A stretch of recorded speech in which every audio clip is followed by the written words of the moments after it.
That's recording there. Let me record there. Okay, perfect. So, Megan, welcome to the Progress Pure podcast. Thank you so much. Thanks for having me. Yeah, of course. I'm actually so stoked, obviously, to be able to chat with you because I came across your book, Acts of Desperation, because one of my mum's best friends, she's like this awesome Irish theatre actress, Eileen Walsh. She was telling me about it. She was like, have you heard there's this new book? Apparently it's amazing, blah, blah, blah. And I was like, oh my God, no, must get it. And then literally read it within 4 days, like, and not, trying to speed through it. I was just, whenever I was in the bath, I had 2 free hands. I was like, I'm just reading through it. Oh, that's really nice to hear. Thank you. Yeah. And it's crazy because this is your first book, right? Yeah, it's my first. Yeah, that's right. So before we get into, I guess, like specifically the stuff about the book, that Acts of Desperation, if you would like to introduce yourself a little bit for people who maybe don't know who you are, that would be awesome. So I'm an Irish journalist and writer, well, now author, obviously. So I moved to London in 2015 and I've been working, a bit sporadically since then. I started writing seriously when I was about 26, maybe.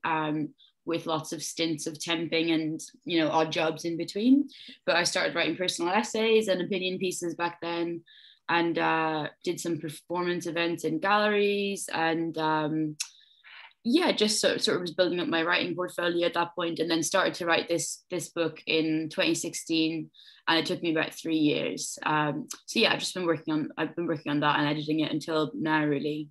Wow. Okay. And how come you moved to London?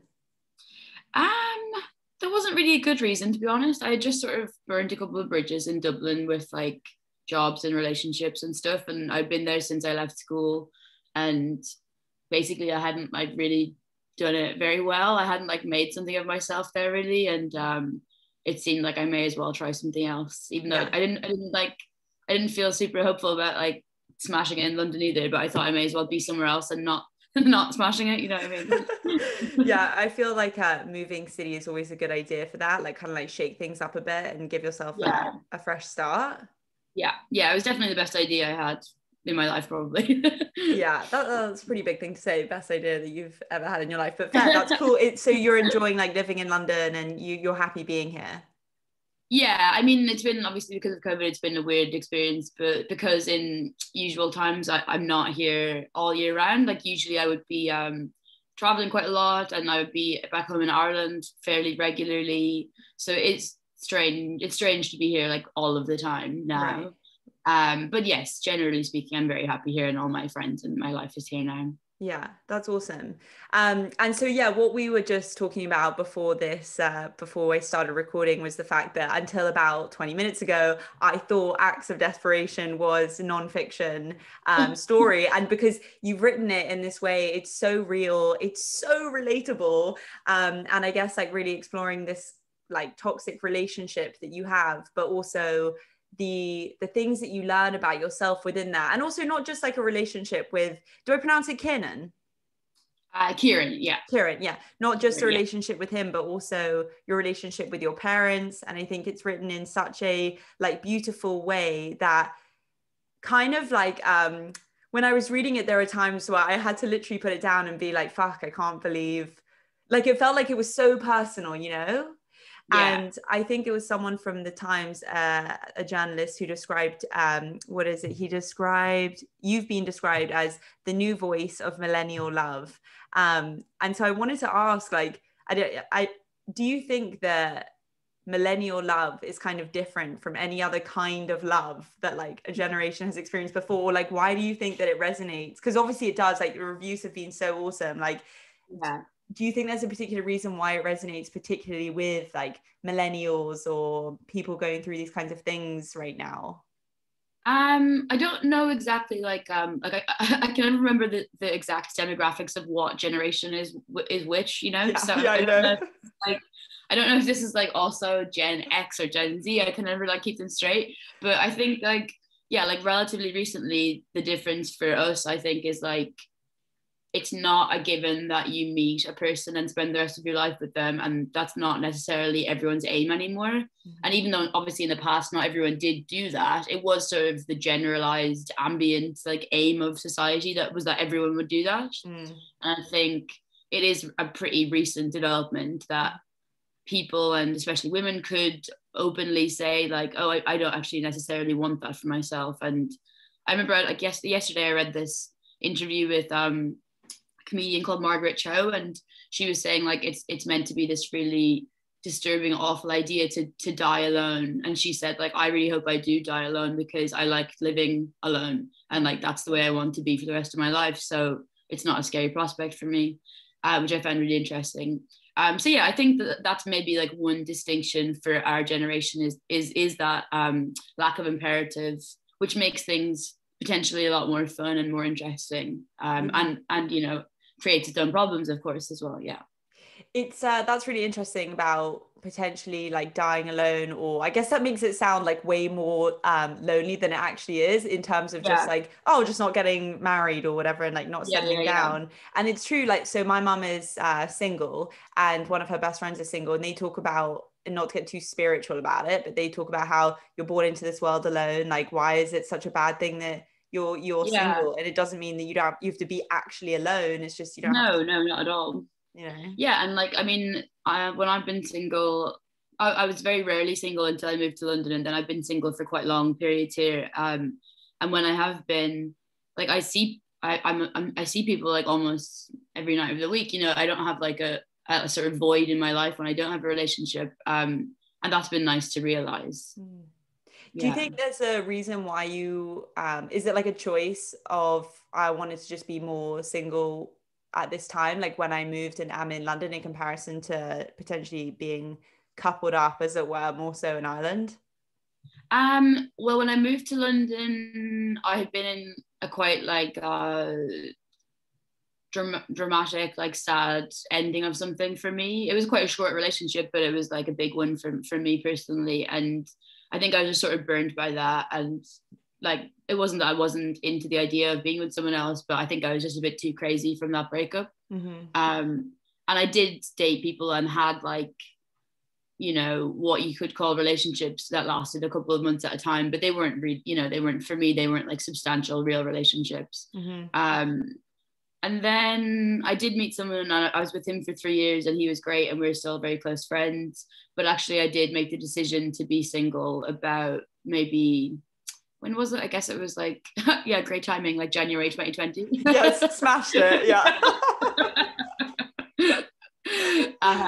So yeah, I did like intentionally leave that relationship because I wanted to be single. Right. I think I remember reading one of your articles, you mentioning that you were single for most of lockdown, and one of your friends suggesting to you, or like asking you, don't you wish you had kind of like found a relationship during that time? Yeah. And you talking about being single. Do you think that being single during COVID was something that was good for you, and like personal growth? Or maybe personal growth's a bit, you know, deep about it, but yeah, I think I mean, on the one hand, obviously it's just like quite unpleasant because I live alone as well as everything else, so it's like, you know, the sheer amount of time you're on your own during COVID is quite insane and unbearable.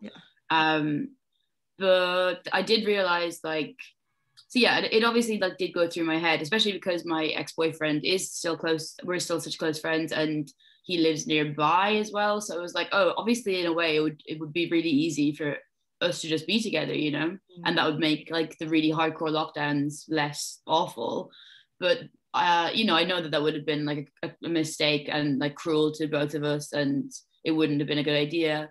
But actually what I found was that, like, for one thing, because like, I'm so hypersocial in normal times, and you know, even if I'm, as I say, even when I'm single, I'm still like out all the time and like dating a lot usually.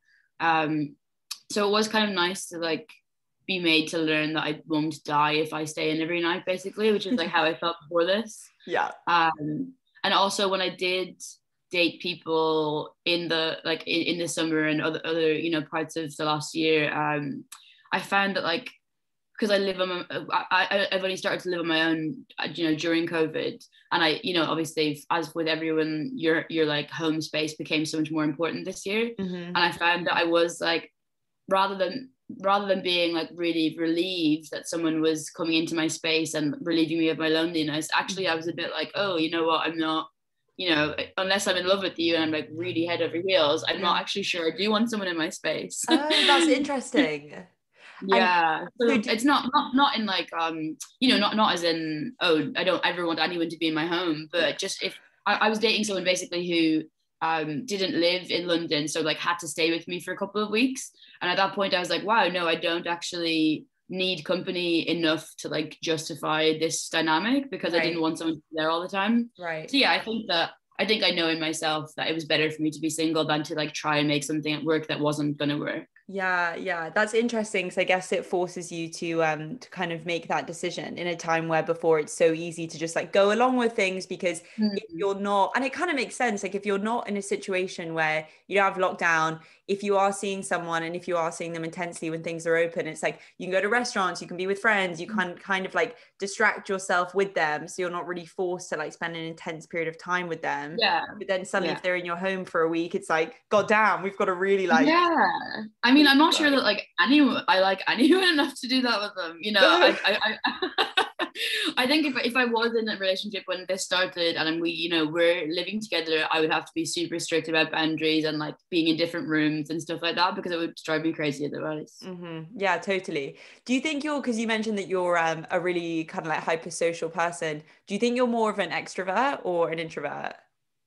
I feel like I go in like I feel like I do both really intensely and then need the other one, if you know what I mean. So like I go out a lot and see people a lot, but then I have very strict like um I can't be made to leave the house after that if I don't want to, Right. And I have no desire to like please other people by doing so. So like if I've been out 3 nights in a row and someone asks me to do something with them, I just absolutely won't do it, because I know I need, the 2 nights by myself, not speaking to anyone. Yeah. So yeah, I think I just kind of like phase them both, and and don't, I don't like I don't know if it's like a very good balance, but yeah, that's what I'm like naturally anyway. Yeah. So kind of a combo.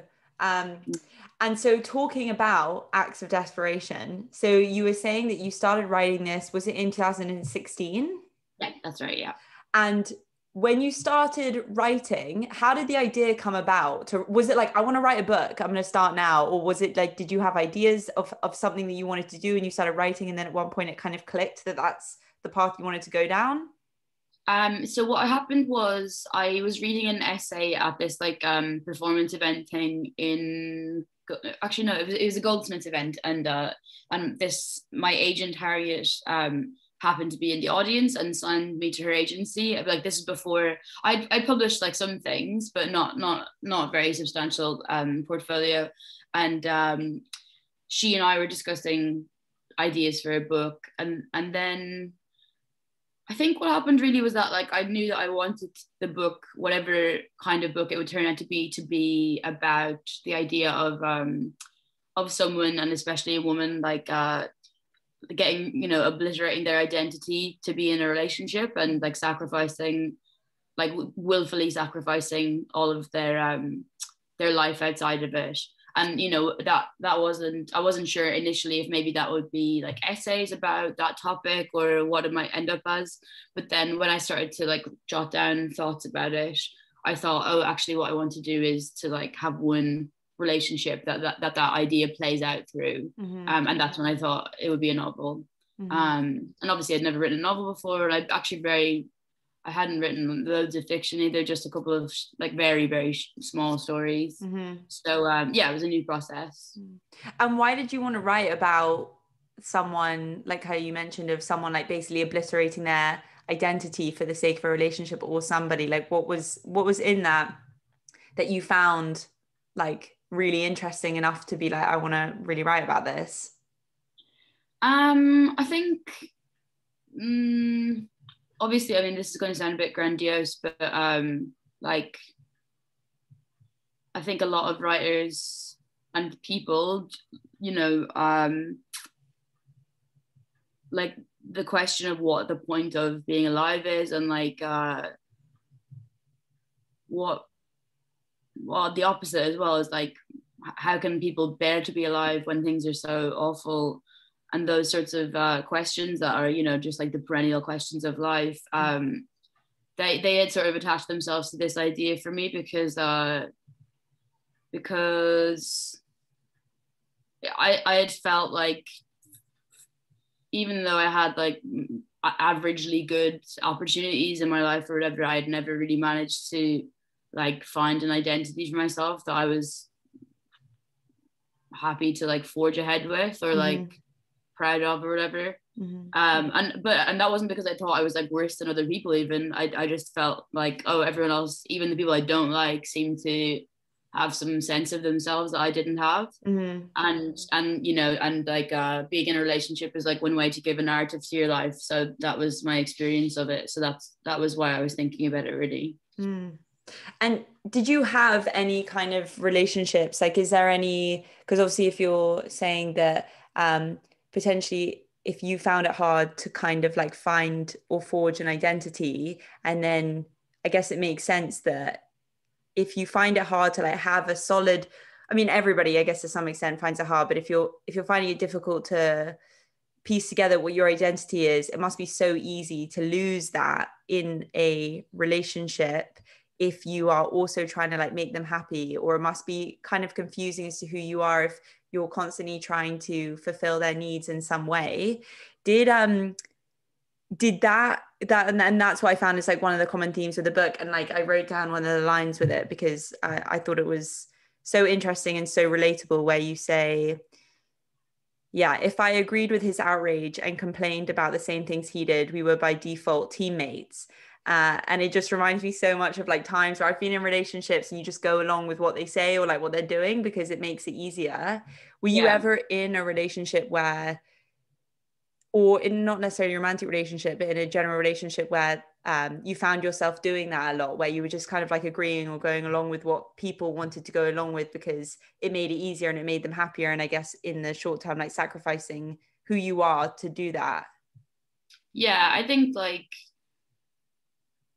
I mean, I'm obviously more aware of it now that I'm a bit older, but I wouldn't even have really thought about it as a sacrifice because I like didn't really care what I was thinking myself or what I was saying myself. So like it would just be, you know, even like being on a first date with someone and well, actually I think everyone does this and it's like quite stupid that we do it because it like leads to bad matches. But I think like it's really common on a first date to be really agreeable with everything that the person says, and like, you know, even if it's something as stupid as, you know, do you like Tarantino films? I love Tarantino films. Oh, I do too. Even if you like have no feelings whatsoever about them or hate them, I feel like everyone does that to some extent. And yeah, like I definitely did that in like a, you know, often meaningless way like that, you know, where I just like nodded along with whatever. And it's not that like, I mean, I probably still do it now, but I guess I'm more aware of no, I don't really care what like people think about me anymore to the same extent that I did, and definitely not boyfriends. So yeah, I don't have the same like ambient impulse to just like passively agree with everything anymore, I don't think. Do you think that comes with age? For me, it came with like realizing I don't really like being in long-term monogamous relationships, and like that actually wasn't the aim of my life, and like I had thought before that getting that was the most important priority for me and everyone else. And then I realized after being in a bunch of them that like they never work out, and not because it's like the wrong guy, but because actually I don't like, I always want to date other people at some point, so it just like actually wasn't what I wanted really, or, you know, and I'm not saying it's never what I want, but it wasn't suitable for me at the time. And I think like once I stopped thinking that I needed to find a partner and that would be the, you know, the point of my life and would resolve a lot of things, I stopped like needing to impress people or make them like me so much. It's so weird, this thing that you are constantly told as girls. I don't know, you know, what boys are told, but like this whole idea of you're constantly I watched this episode of Black Mirror actually called Hang the DJ. Have you heard of it? No, I haven't seen that. It's essentially like a dating app, but it's way more to do with like artificial intelligence, and it's just essentially like an extreme version of dating apps now, and how you're just constantly dating and trying to find somebody who you're going to spend like a large amount of time with, and seems, I mean, we spoke about this earlier, but like seems so warped in the fact that it's like, why is the mission to find someone and settle down, and why do you measure your value as a person based on if somebody else wants to like be with you? It seems like a weird direction to take in life and relationships. Yeah. You know, and especially because like I know from myself how whimsical and nonsensical my decisions can be, and like therefore it seems really crazy to me to like let another person have that much control over your happiness. And that's not to say, like, I mean, being in relationships is great, and like I'm not saying I'll never be in a relationship like that again, but I think definitely it came with age for me to like not let the relationship be the defining point of who you are, because I mean, not to be too pessimistic about it, but obviously a lot of relationships end, and once you learn that and you've had like 3 or 4 major breakups, it's like, well, I can't let this be the only thing that makes me happy anymore then. Yeah, I feel like that is such a key important bit of growing up, like getting to the point where you realize I can't attach my happiness onto somebody else's actions on me, not just because it's shit for you, but it also jeopardizes kind of the relationship as well, you know, like tying all these emotions to what they should bring you and what they should give you. And a lot of the time as well means that like I've had relationships, you know, in the past where I did that and then won't hang out with my friends as much, or like won't do X, Y, and Z because they're just like the priority source of happiness in my life, and just kind of fucked up. Definitely. I think it's like you know, not even in an unhealthy way, but it's like definitely an impulse a lot of people have at the beginning, especially, is to like hide away a little bit, and you're kind of really busy constructing this new world together with another person, and that's like obviously a really pleasurable time in its own way. But I think when you let that extend outside the first couple of months of honeymoon period, and you continue with it, that's when it gets a bit dangerous, you know. And in the book, when you talk about, so Kieran, right? I've said it right. Yeah. Kieran. Yeah. And obviously you and him have such a intimate, close relationship, but there's another topic in it where you're so shielded from introducing. Also, when I say you, can I say that? Because is it like, are you writing it as if it were you? Or no, I mean, it's not me. It's like the narrator, but the narrator.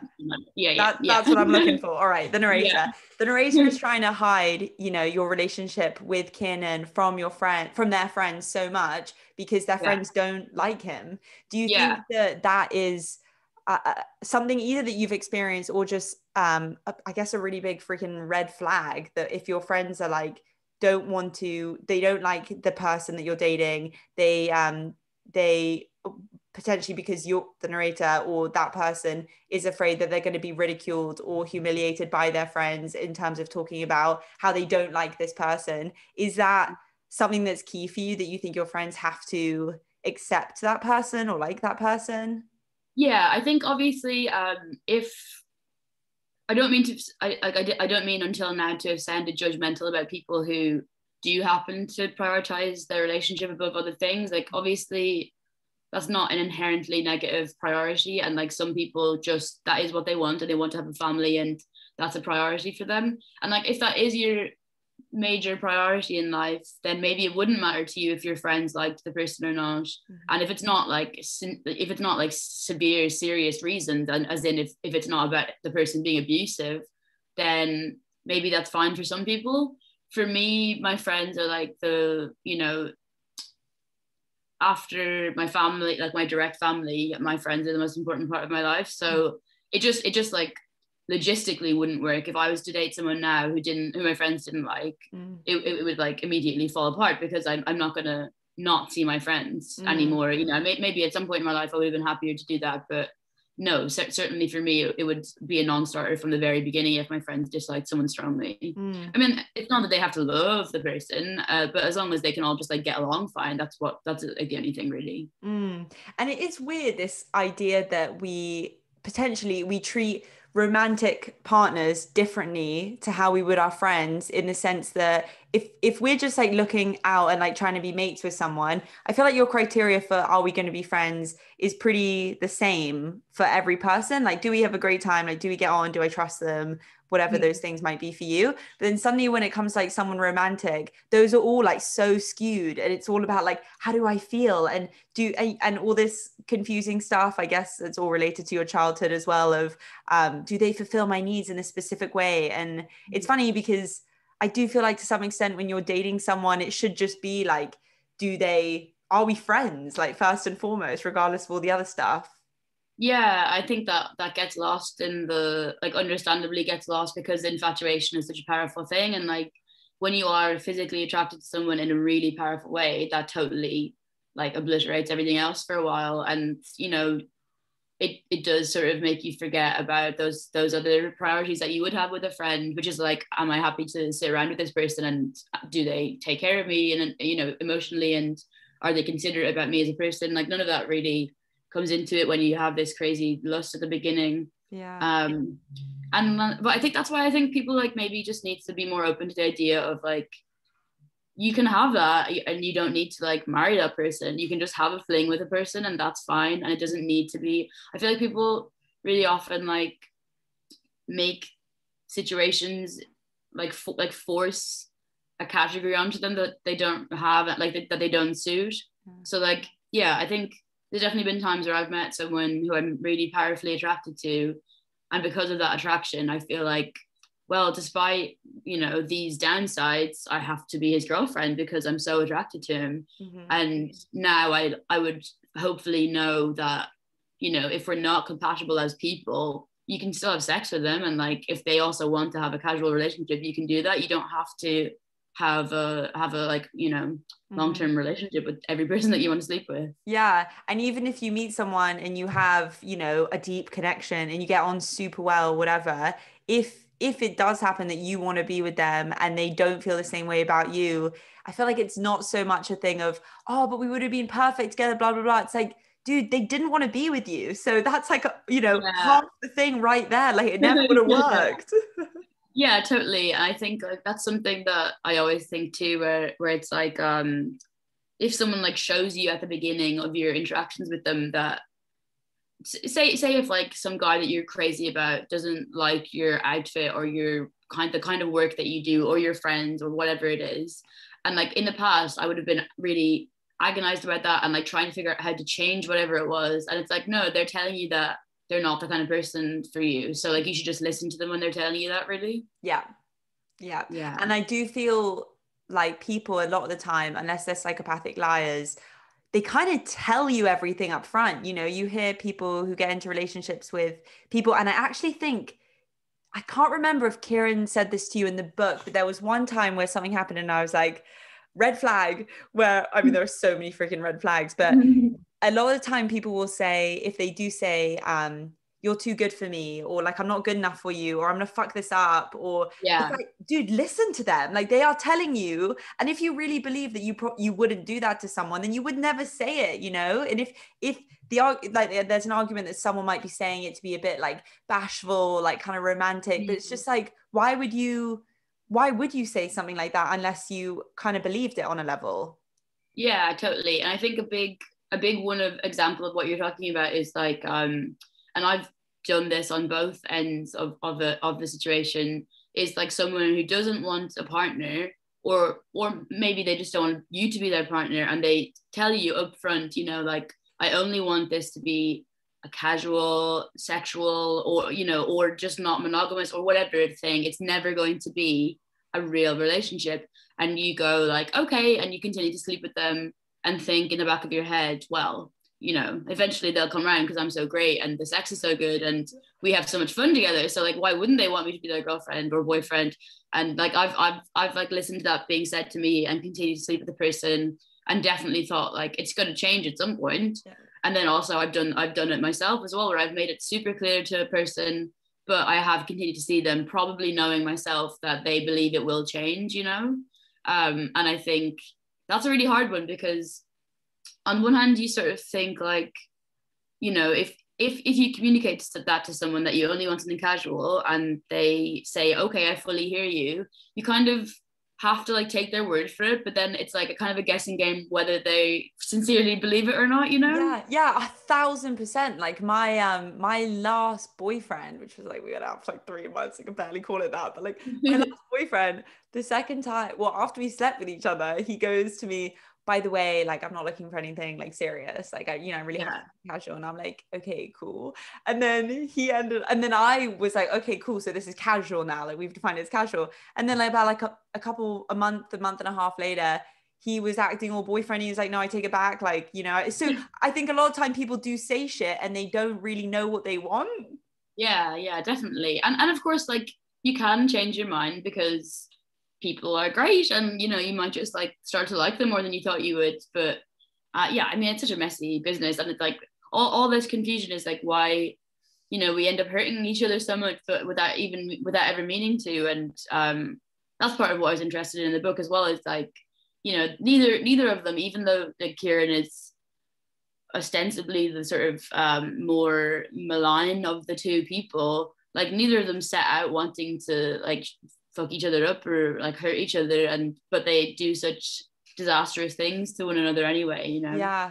And it's weird because there is like, they clearly do love each other or have such a connection with each other, but then at the same time prioritize, and it makes sense, but like they are selfish in their own actions. Like even the narrator, wanting to be with Kieran, but in a way that feels like it's just fulfilling more of something within herself, or like that she, I don't think he like cares at all what he wants. Like he clearly expresses his intentions towards her, and she totally overrides them and like forces him to change basically. So she's doing a bad thing to him, as well as him being like cold and removed from her and all that. Like she's also doing something wrong as well. No, I don't, I don't want to say the word wrong, but something that is not a healthy thing to do with anyone who tells you their desires in a relationship. You shouldn't then like try and corrode their resistance to you. Mm-hmm. Also because it's like, well, it's not the most fucking flattering fun thing to do for yourself also. Please stay with me. Yeah. And how did you, because obviously I thought this whole thing was non-fiction because the characters are so well developed. When you're coming up with a character like Kiernan,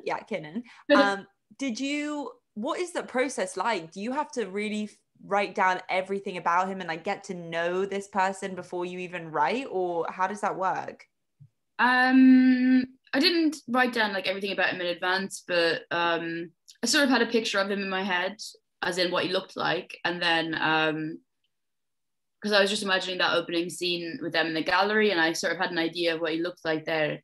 And then there was like the brief biographical details were pretty immediate. And then after I started to write it, I had like thought about his parents, and I wanted to show that he had good reason to be the sort of like emotionally reserved sort of person he is, because he'd had a difficult time with his family, and who had sort of encouraged him to be emotionally cold. So yeah, I guess I had thought about those as I went along. And there was like certain traits of his where he like just truly doesn't understand what she's saying, or what she's thinking when she's thinking it, and he thinks like she's crazy to feel so intensely all the time. And they're sort of drawn from observations of boyfriends that I've had or my friends have had, and little things that I've seen here and there. Mm-hmm. Yeah. And so obviously this was published 2nd of March, right? Yeah.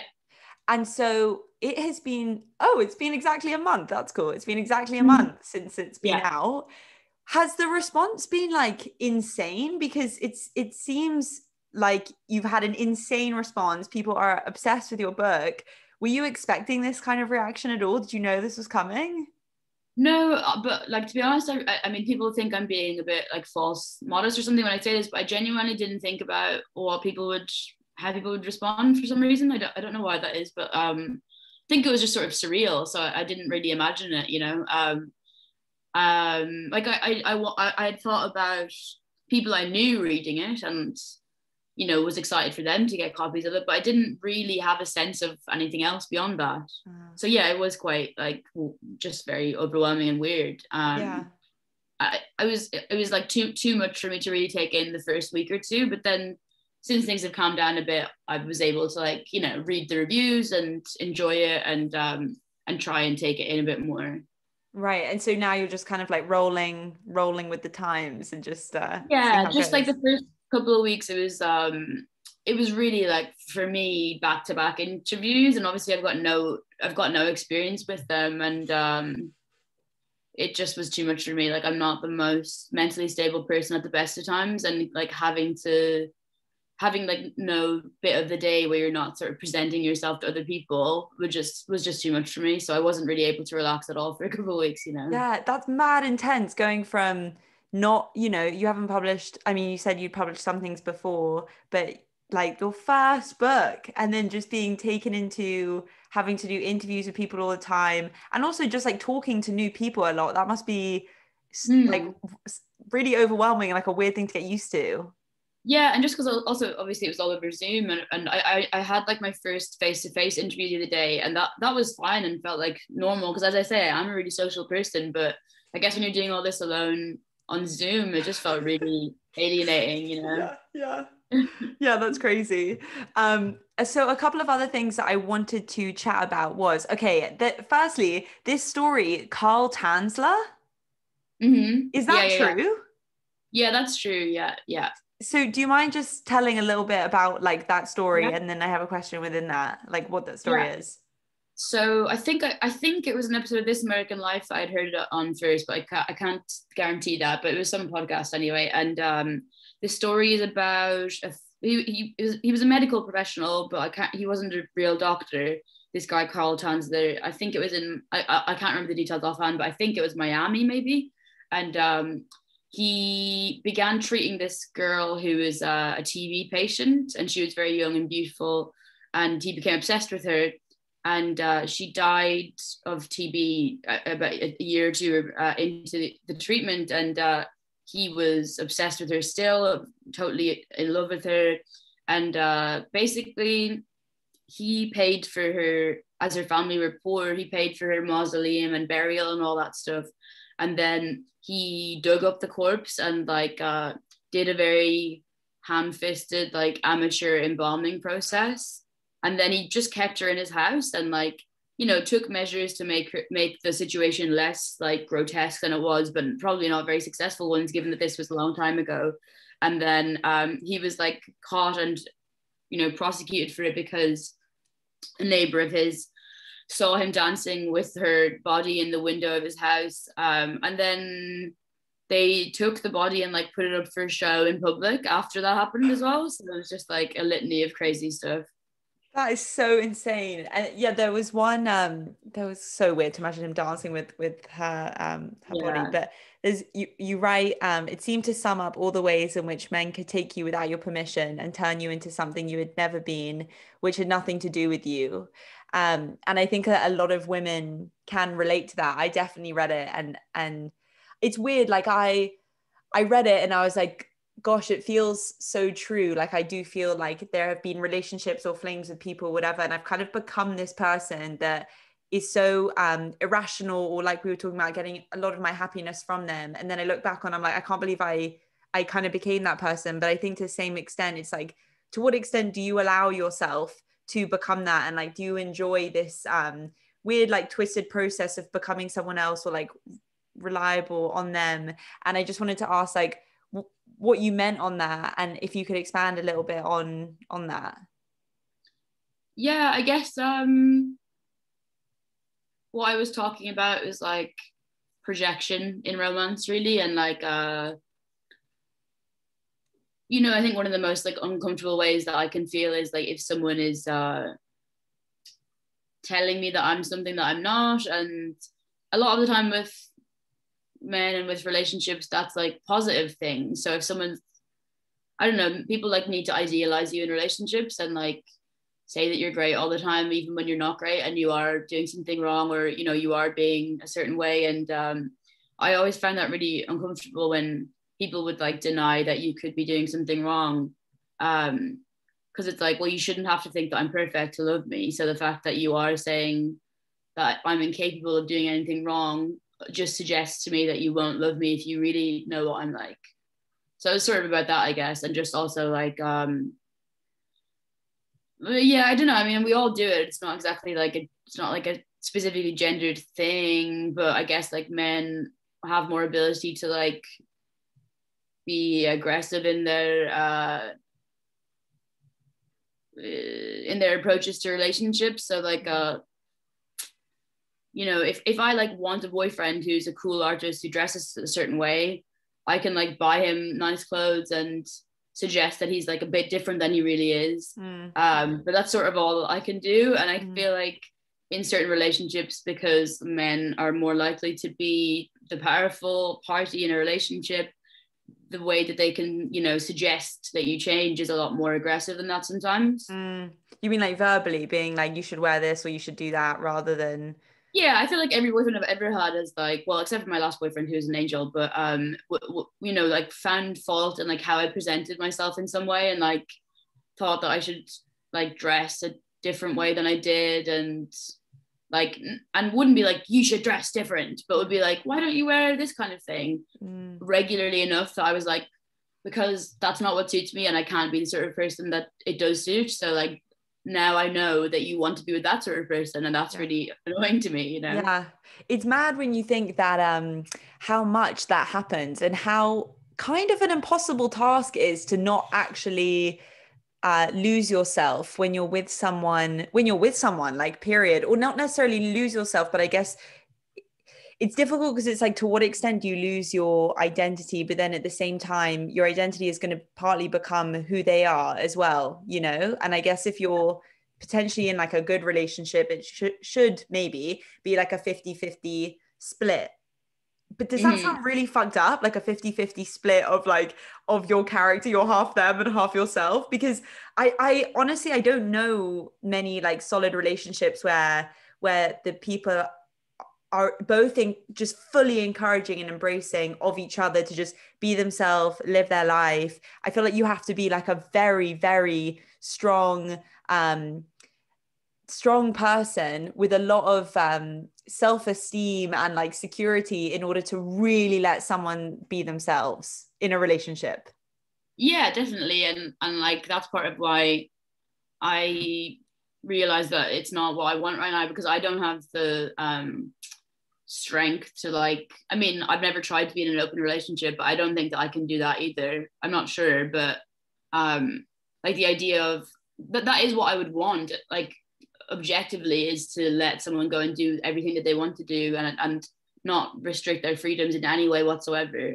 And that's what I would want for myself as well, objectively. But like in practice, you know, you have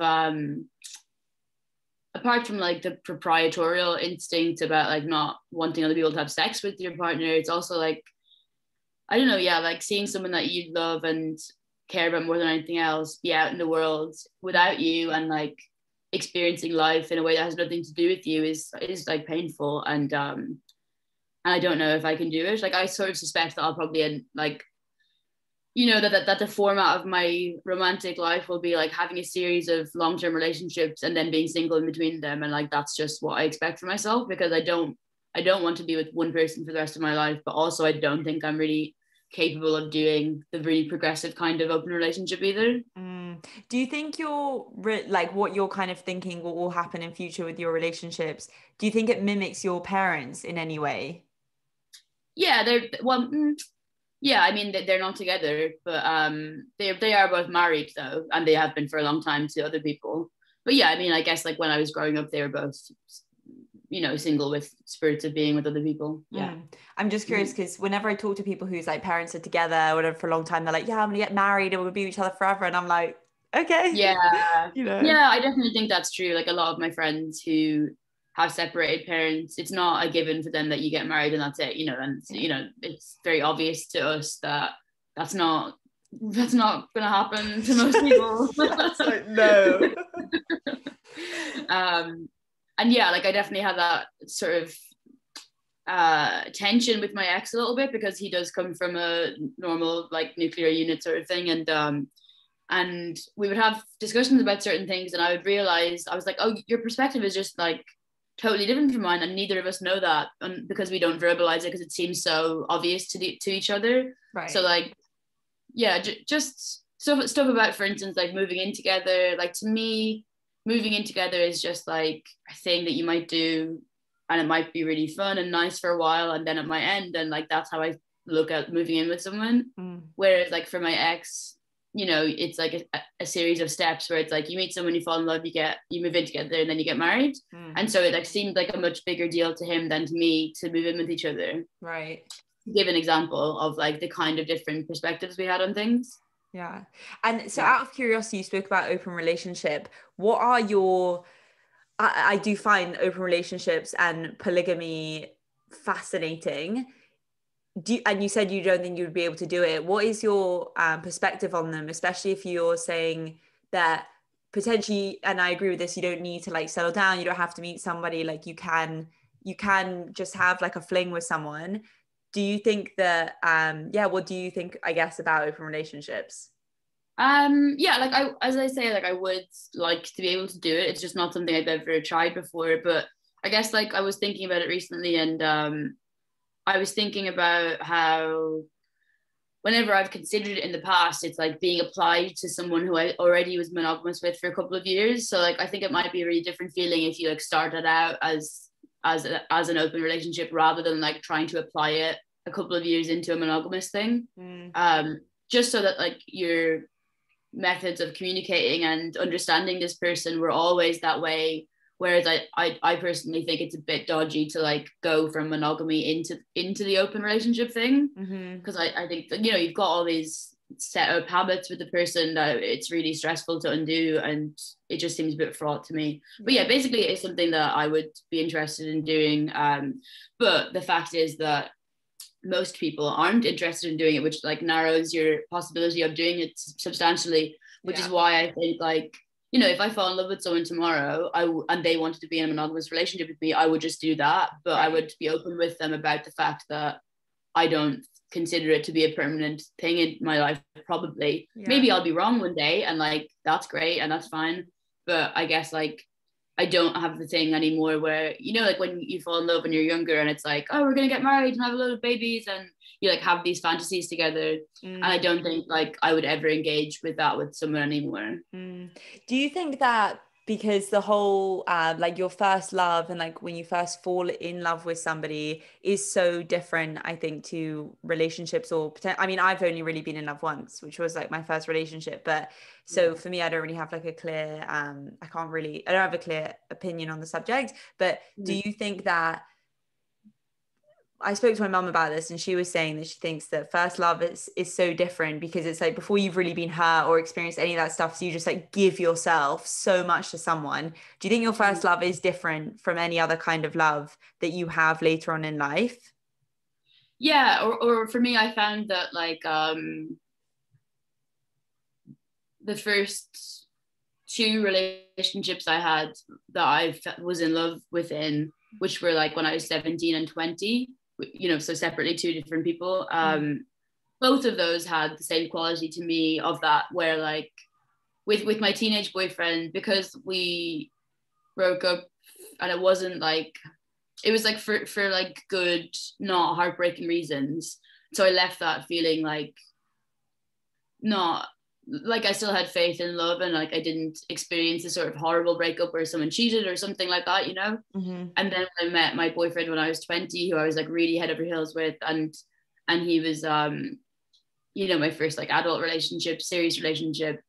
It was, I think it was after that stuff changed for me, because that was like the one where, so he broke up with me and I was just so astonished that that could happen, and I really did think we'd be together forever. Right.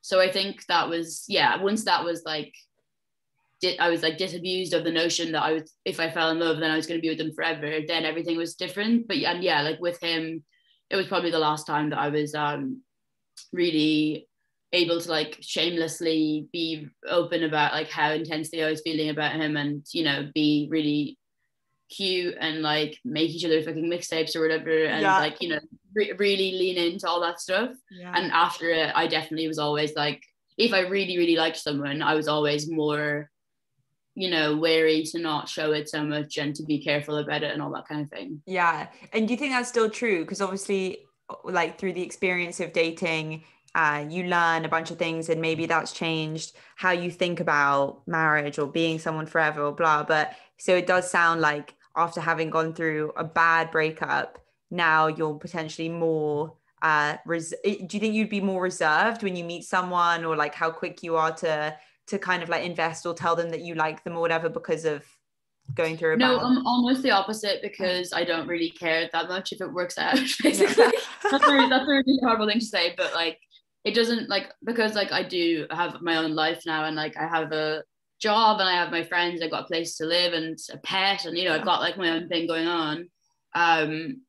If like I just go crazy for someone and it doesn't work out, like that's sort of fine. I know I'll get over it. Yeah. So for that reason, I don't really feel like I have to be cautious, and I don't really like think ahead too much when I just like do whatever I want, basically. Yeah, that's awesome.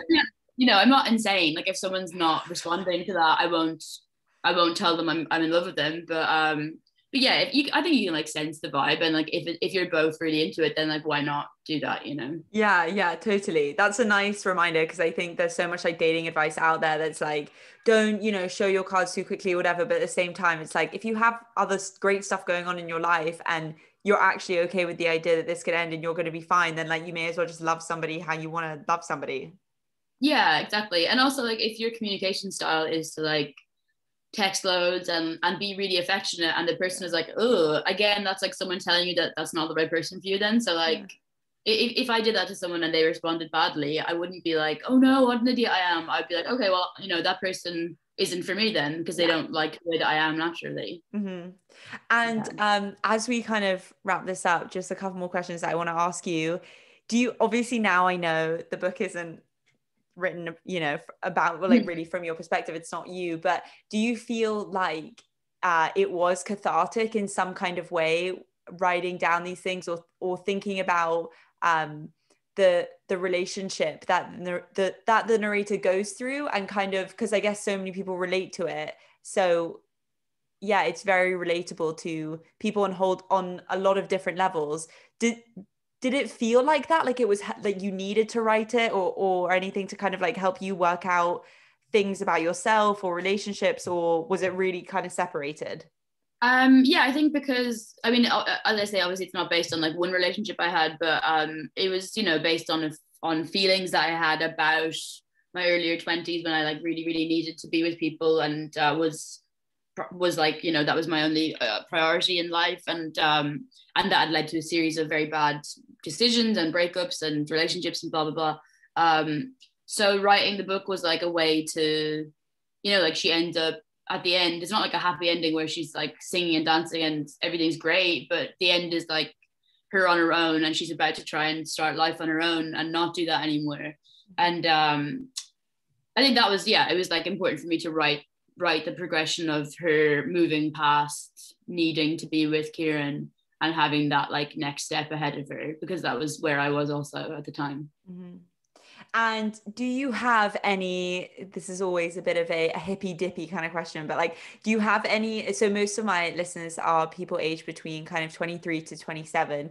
Do you have any kind of advice for anyone listening just out there at the moment that maybe is something that you learned that was really helpful to you, or something that like, that you potentially want to tell other people to give them some advice? I think like this applies to work stuff and personal things. I think the thing that I always think about my earlier 20s is like, so I'm 30 now.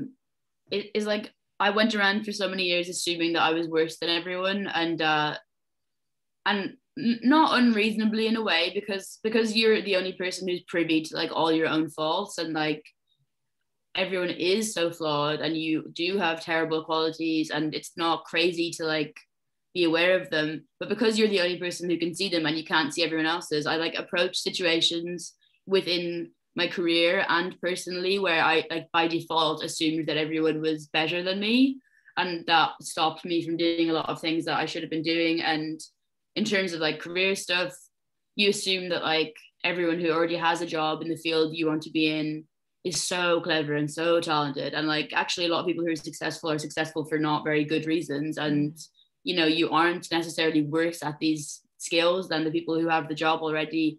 And in relationships, it's like, you know, just because someone's good looking and they seem cool, you'll seem good looking and cool to other people. Yeah. And it's just because you can't like escape your own sense of the things that you have wrong with you that nobody else can see. And that made me like go into relationships very overly grateful that someone would bother to spend time with me. And you know, that's not a good way to approach a healthy romance. Yeah. So yeah, I think it's like, it took me like quite a long time to understand that basically everyone is pretty bad.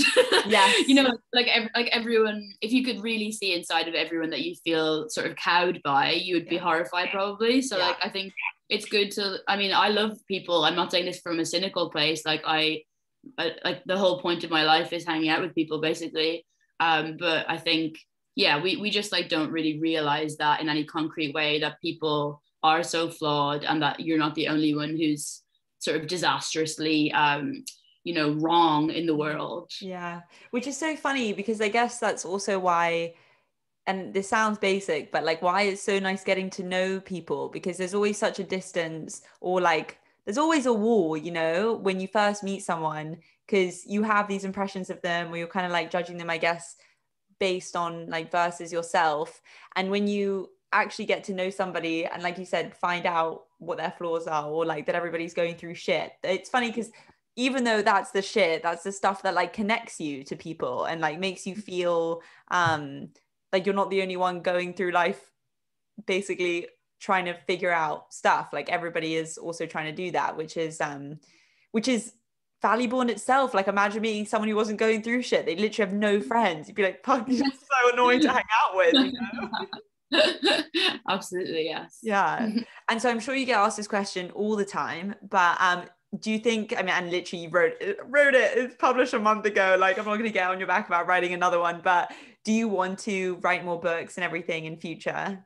Yeah, so the publishing deal that I had with Jonathan Cape was for 2 books, so I'm writing the second at the moment, and I'll be doing that for the rest of the year probably, I'd say. Oh, awesome. That's really nice. So is your setup, sorry, because I've spoken to some authors before, but not many. Is your setup that now you essentially can just write for like the end of the year and do that? Yeah, I mean, so before I sold the first novel, I was already writing full time, but for like doing journalism. Yeah. So I will keep on a couple of those commitments. I write a column every 2 weeks, so I'll keep doing that, and you know, the odd other piece. But apart from that, yeah, I'll mainly be writing this for the rest of the year. That's so cool. Do you really enjoy that? I mean, my life is incredibly much better now than it ever was before. I don't enjoy writing, but oh really? I mean, I do. Obviously, it's like the only thing that I am any good at, so I enjoy it because I get like self-worth from it. But no, I find it like extremely agonizing, as I'm sure a lot of writers do. Yeah.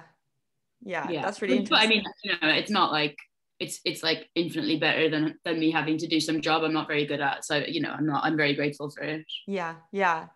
Awesome. Well, Megan, it was so nice to chat with you. Thank you for like taking the time and dealing with my having to reschedule and all that kind of stuff. I really appreciate it. It was really great to chat with you.